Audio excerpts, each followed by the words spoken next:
Bonjour à toutes et à tous, c'est depuis Marseille que nous nous retrouvons tous les soirs de cette semaine à 19h30 pour le rendez-vous Med23 que vous propose la rédaction afin de vous permettre de suivre quelques-uns des temps forts de ces rencontres méditerranéennes. Derrière moi, vous apercevez le Fort Saint-Jean et la Major, la cathédrale de Marseille. Et dans cette première édition, on va prendre le temps de mieux comprendre le programme et les enjeux de cette rencontre avec le père Pierre Brunet, vicaire général du diocèse de Marseille, qui sera l'invité de ce rendez-vous.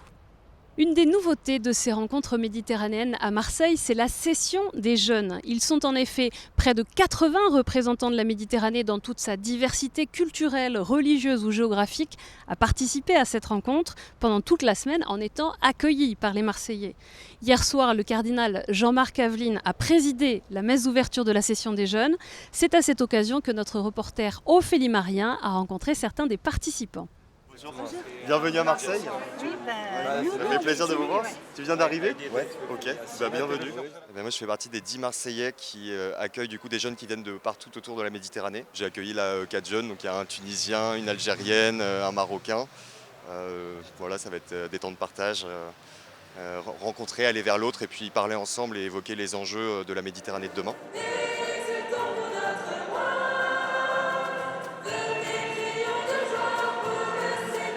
Ce que je sens, c'est que par-delà les convictions religieuses différentes, la certitude que Marseille est plus qu'une ville, qu'elle est un message, et que ce message, c'est que dans toute identité, il y a toujours une part d'altérité, et que c'est à cause de ça qu'on peut être accueillant à l'autre, chercher le dialogue. Au fond, c'est l'identité profonde de Marseille, sa vocation. Si ça peut aider Marseille à montrer au monde que par-delà tous les clichés qu'on dit sur elle, elle a un message, et que ce message, elle le vit, alors c'est gagné.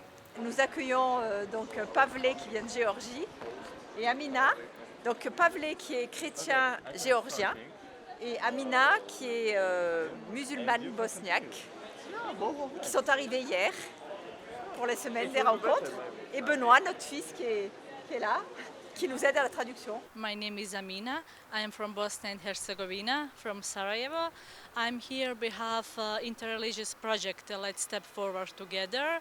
I hope that will be a very nice experience and this family is so great to us.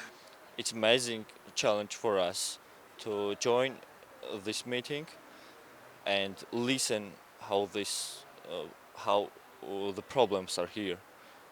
We need to share our stories, we need to share our experience. C'est une très belle rencontre d'être entouré de plusieurs cultures, de plusieurs jeunes, et pas seulement les jeunes, mais aussi des évêques, des cardinals, que je pense qu'on va avoir un échange culturel, religieux, politique peut-être, je ne sais pas. J'attends ce que le Seigneur va travailler à travers moi et à travers des personnes que je vais rencontrer.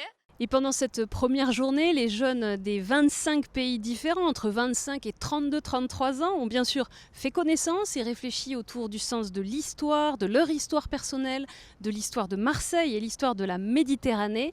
Première étape de leur travail ensemble, un reportage de Camille Jair. Ça y est, ce lundi 18 septembre au matin, les rencontres méditerranéennes débutent à Marseille. Les 70 jeunes venus de toute la Méditerranée ont rendez-vous au pied de la cathédrale de la Major, aux grottes Cosquer.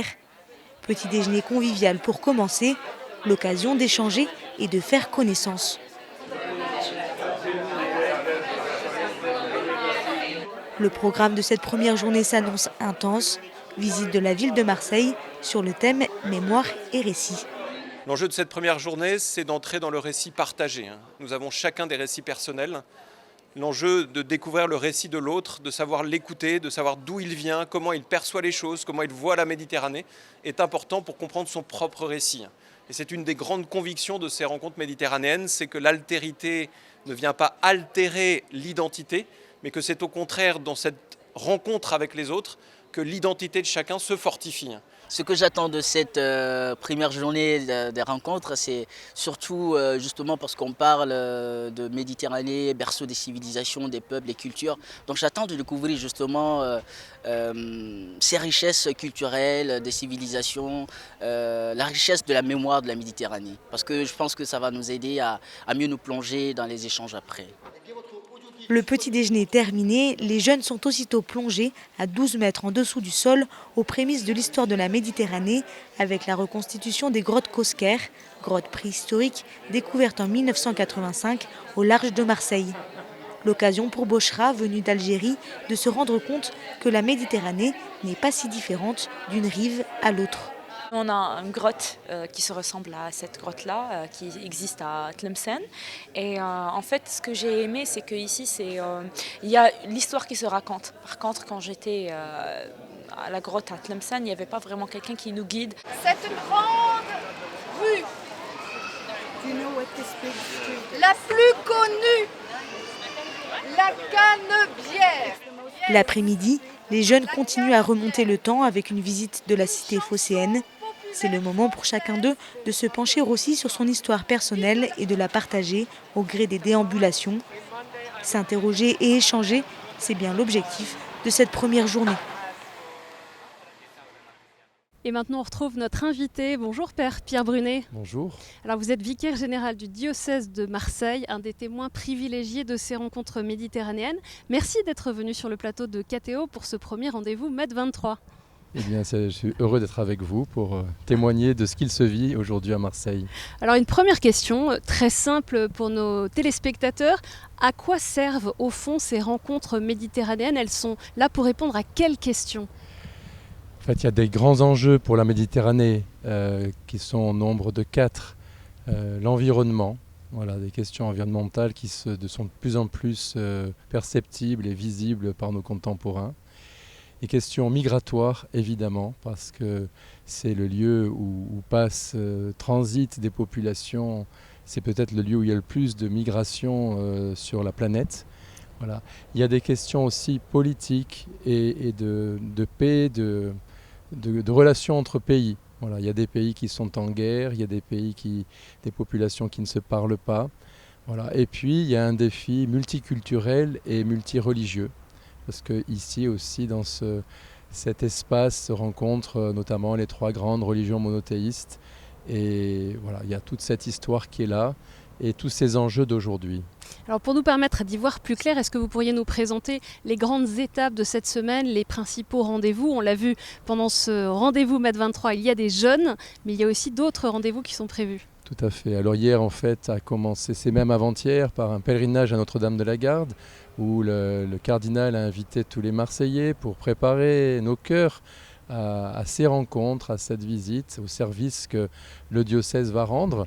Et puis hier, il y avait la première messe au cours de laquelle les jeunes invités, les 80 jeunes invités pour ces journées, se sont retrouvés avec leur famille d'accueil, grande et belle célébration dominicale en l'église des Chartreux. Et puis aujourd'hui, ces jeunes, donc pendant aujourd'hui, lundi, mardi, mercredi, vont apprendre à se connaître, vont apprendre, alors aujourd'hui c'est toute une séquence sur le récit, comment se présenter, et puis écouter aussi qu'est-ce qui se passe à Marseille, l'histoire de Marseille. Demain, ça sera plus sur la rencontre de diverses personnalités, de diverses instances de la ville. Et puis mercredi, ça sera plus sur les questions environnementales. Voilà, il y a une séquence qui est prévue en bateau dans l'île du Frioul. Voilà, tout ça va leur permettre de retrouver les évêques. Et de retrouver les évêques qui arrivent mercredi soir. Donc ils se rencontreront à Notre-Dame de la Garde. Et puis là, jeudi, vendredi, donc les évêques vont travailler sur ces mêmes thématiques, les jeunes aussi. Certains moments, ils travailleront ensemble, d'autres chacun de leur côté. Tout ça va les amener à produire en fait un texte commun qui sera présenté au Saint-Père, qui arrive donc vendredi soir. C'est la visite qu'on attend tous. C'est la visite qu'on attend tous. Mais donc, pour en revenir aux évêques et aux jeunes, cette synthèse, ils la présenteront au Saint-Père, au Pharo, donc samedi matin.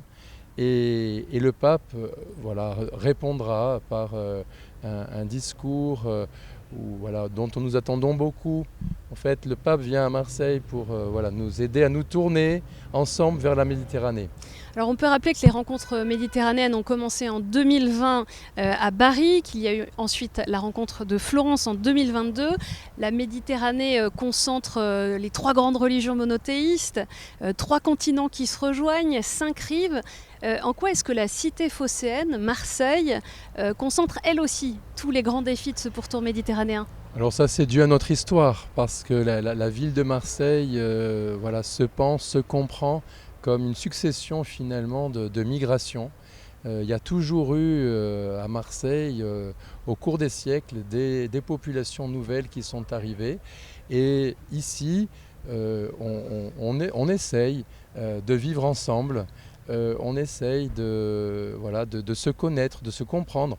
Ce n'est pas tous les jours facile, mais je crois que les Marseillais savent finalement de l'intérieur que, comme le dit le cardinal Aveline, que leur identité ne peut se vivre qu'ouverte à l'altérité, ouverte à d'autres.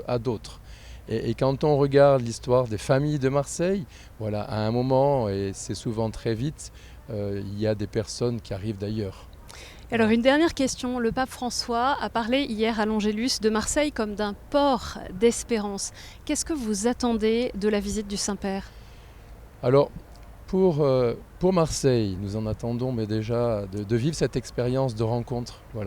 Il y a des tas de jeunes, il y a les évêques qui viennent, les évêques et les jeunes vont rencontrer par exemple les paroisses jeudi soir.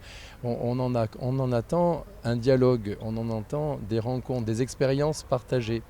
Et puis, une sorte d'encouragement pour les intuitions que Marseille porte, d'être justement une ville ouverte, un port ouvert, la porte de l'Orient, la porte de l'Occident.